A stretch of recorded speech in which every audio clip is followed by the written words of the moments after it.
GM ছাৰে আমাৰ এই ফিল্ডত বহুত ডাঙৰ এটা মুকলি মঞ্চ বনাব বিচাৰিছে।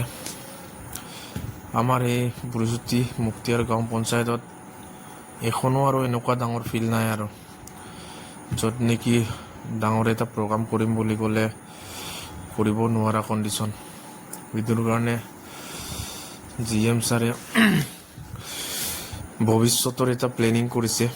ইয়াতে এটা ডাঙৰ ষ্টেট বনাই এৰিয়ালৈকে ভাল এটা বস্তু দিব পৰাকৈ।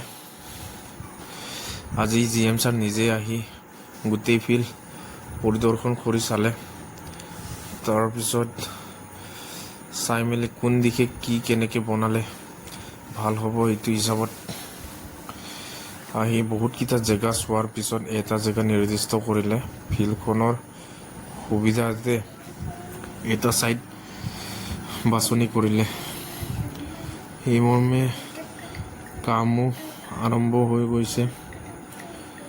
ডাঙৰ এটা ইয়াত প্লেনিং আৰু ছাৰৰ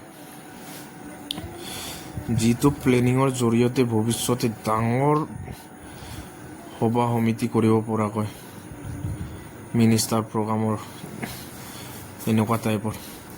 আৰু আমাৰ গাঁৱত থকা যিখন ফিল্ড এইখনেই আৰু বুৰজ্যোতি মুক্তিয়াৰ আঞ্চলিকৰ ভিতৰত ডাঙৰ ফিল্ড, যথেষ্ট ডাঙৰ। আপোনালোকে দেখিছেই চাগে। ভৱিষ্যতে যিকোনো ডাঙৰ প্লেনিং কৰিব হ'লে এই ফিল্ডটো আপোনালোকেও চইচ কৰিব পাৰিব।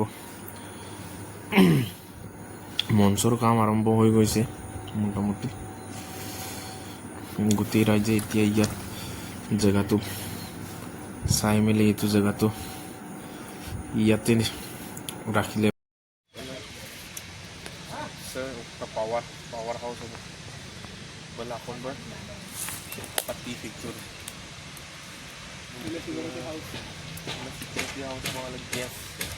গ্যাস ফেক্টৰী আৰু ইটা বাটা ইটা ফেক্টৰী ওদক্কা কালভাৰ্ট কালভাৰ্ট ৰিং কালভাৰ্ট